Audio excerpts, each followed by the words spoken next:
یا تو ہمارا خاندانی پس منظر جو ہے اکثر تو ہندوؤں سے مسلمان ہوئے، وہ سادات ہوں، صدیقی ہوں، فاروقی ہوں، عثمانی ہوں، وہی ہیں نا جو باہر سے آئے تھے، باقی تو اکثریت یہیں سے، وہ اپنا ہندوانہ پس منظر لے کر آئے،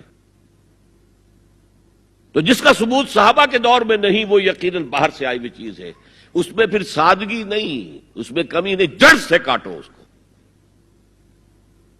اس بنیاد پر ہم نے 5 فیصلے کیے ہیں، ذرا سن لیجئے آپ بھی، اگر آپ کوئی سوشل ورک کرنا چاہیں اس کو عام کریں۔ نمبر 1، نکاح مسجد میں۔ حدیث موجود ہے، ترمذی شریف کی روایت، اعلنوا ھذا النکاح واجعلوہ فی المساجد، نکاح کا اعلان عام کیا کرو، مسجدوں میں منعقد کیا کرو۔ میں حیران ہوتا ہوں کیوں نہیں علماء کرام نے اس کی طرف توجہ دلائی۔ حدیث ہے، ہاں میں مانتا ہوں ان کا کہنا یہ ہے کہ یہ یہاں جو امر ہے کہ مسجد میں منعقد کرو، یہ امر وجوب کے لیے نہیں ہے، استحباب کے لیے، مستحب ہے یہ کہ مسجد میں۔ تو بھائی مستحب کیوں چھوڑ رہے ہو تم؟ وہ اس لیے چھوڑنا پڑتا ہے، مولوی بیچارے کی حیثیت ہے ہی نہیں معاشرے میں کہ وہ کہے جناب یہاں آئیے میرے پاس، میں نہیں آؤں گا آپ کے گھر نکاح پڑھانے کے لیے۔ وہ اپنا رجسٹر بغل میں دبائے بیٹھا سوکھتا رہتا ہے، وہ تو آنی تھی بارات عصر کے وقت، مغرب بھی جا رہی ہے، آئی نہیں، وہ بیٹھا غریب۔ پہلے 20-30 روپے ملتے تھے، اب 200 300 400 ملتے ہیں، اور کیا ہے۔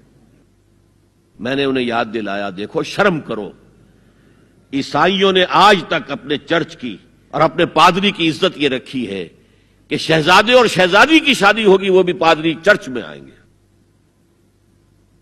شہزادے کی شادی ہو رہی ہے تو جو ان کی پارلیمنٹ کے ساتھ ہے چرچ، وہاں شادی ہوگی، وہاں پردہ نہیں ہے، لڑکا لڑکی دونوں آمنے سامنے کھڑے ہو کر قول و قرار کریں گے۔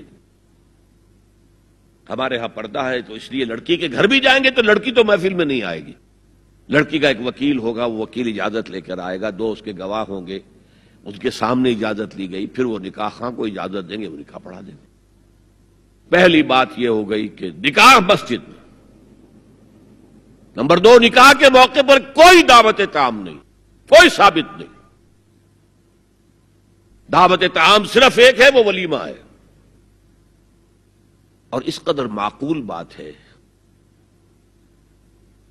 سب باپ اپنے سینوں پر ہاتھ رکھ کر سوچیں اور میری بات سنیں، کیا بیٹی کو گھر سے رخصت کرنے کا وقت جو ہے وہ خوشی کا وقت ہوتا ہے؟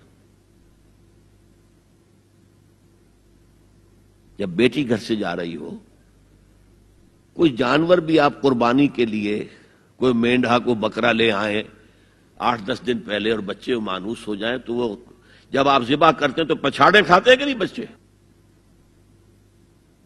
اور یہ لخت جگر ہے، نور چشم ہے، 18 20 22 برس گھر میں رہی ہے، وہ جا رہی ہے، خوشی نہیں ہے وہاں، صرف یہ ہوتا ہے اے سائی آف ریلیف کہ ایک ذمہ داری کا بوجھ تھا، اللہ نے آج پورا کرا دیا، اتروا دیا بوجھ۔ پھر بھی اندیشہ ہوتا ہے، پتہ نہیں مزاج ملے نہ ملے، نئے ماحول میں جا رہی ہے، وہاں جا کر ایڈجسٹ ہو یا نہ ہو، اندیشے پھر بھی ہوتے ہیں ذہن کے اندر۔ تو ان سے مرغ پلاؤ کھانا اور متنجن کھانا کوئی معقول بات نہیں ہے۔ معقول بات کیا ہے؟ لڑکا، اس کا گھر آباد ہوا ہے، وہ ولیمہ کرے، اس پر باقاعدہ حدیث اولبو ولو بشاتن، ولیمہ ضرور کرو چاہے ایک ہی بکری ہو تمہارے پاس، ذبح کرو، کاٹو، کھلاؤ گوشت اپنے دوستوں کو، احباب کو۔ یہاں تک کہا کہ بیسا طعام الولیمہ، برا کھانا ہے ولیمے کا کہ اس میں غریبوں کو نہیں بلایا جاتا۔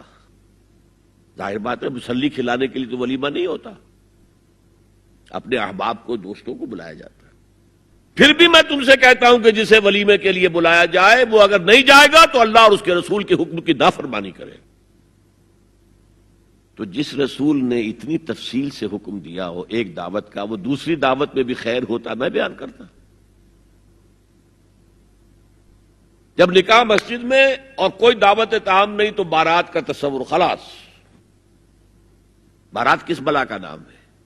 قرآن میں تو کوئی ذکر ہی نہیں، عربی میں یہ لفظ ہی نہیں۔ اجتماعی طرفین مسجد میں ہوا، نکاح ہوا.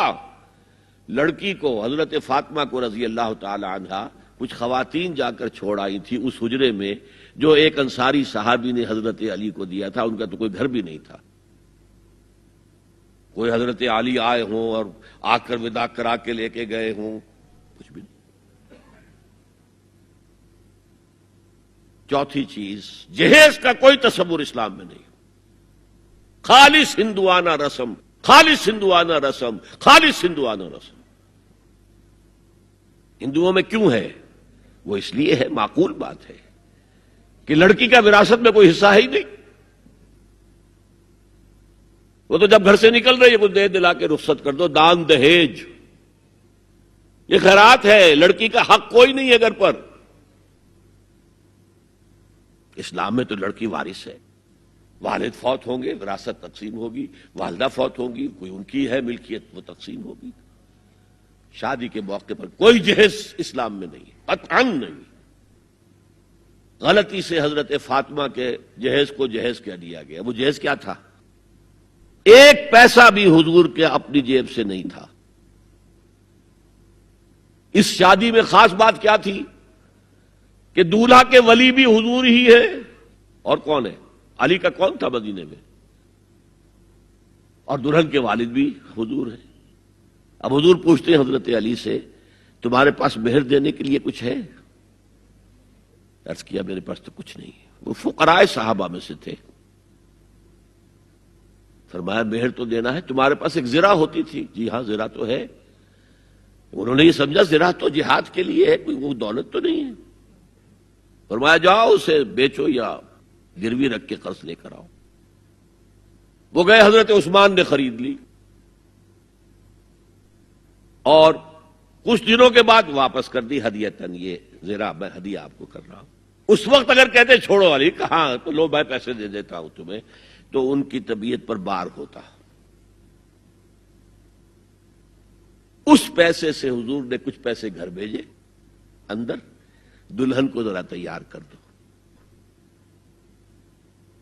اور کچھ پیسوں سے وہ ایک گدا جس میں کھجور کی کھال بھری ہوئی تھی اور 2 تکیے جس میں کھجور کی کھال بھری ہوئی تھی. ایک مشکیزہ، کنویں سے پانی تو لانا ہی ہے نا. ایک چکی، جو ہو یا گیہوں ہو پیسنا تو ہے نا. کوئی 1-2 برتن اور. اللہ اللہ خیر صلی اللہ. یہ تھا جسے جہیز کہتے ہیں، جس میں ایک پیسہ بھی حضور کا شامل نہیں ہے. وہ حضرت فاطمہ کا مہر تھا جسے بنایا گیا. ورنہ مدینے ہی میں دوسری آپ کی صاحبزادی کا نکاح حضرت عثمان سے بھی ہوا. کہیں ذکر ہے جہیز کا؟ حضرت عثمان کا گھر بھرا ہوا، ہر چیزیں موجود، وہاں تو جہیز کا تذکرہ نہیں. بہرحال یہ شادی کو آسان کرو، زنا کو مشکل بناؤ. یہاں شادی کے لیے 9 من تیل ہوگا تو رادھا ناچے گی. ورنہ یہ کہ بڑی ہو رہی ہے، عمر ہو رہی ہے، سب کچھ ہو رہا ہے، لیکن کچھ تقاضے تو ہے نا. آخر کچھ تو کرنا ہوتا ہے نا. آخر کچھ نہ کچھ لوگوں کو تو کھانا کھلانا ہی ہوتا ہے نا. بارات تو آخر آئے گی ہی نا. کچھ نہ کچھ تو دینا ہی ہوگا. کچھ جوڑے کپڑے، کچھ. یہ اسلام کا فلسفہ جو میں نے 4-5 باتیں آپ کو بتا، فلسفہ یہ ہے کہ لڑکی کے باپ پر ایک پیسے کا بوجھ نہیں. اس نے لڑکی پال پوس کے تمہارے حوالے کر دیا، اب اور کیا چاہتے ہو تم؟ سارا مرد آزماں مرد آفرین، مرد کو چیلنج دیا ہے. تم مرد ہو، مہر تم دو گے. اور سب سے بڑھ کر کیا ہو رہا ہے آج کل بھی ہوتا ہے، وہ ہمارے ایک کچھ کام ہوتے ہیں اسلامی، وہ بھی ہے کچھ وہی ہندوانہ پس منظر. نکاح کی محفل میں چھوارے کون لے کے آتا ہے؟ جی لڑکے والے. اور پلاؤ کن سے کھاتے ہیں؟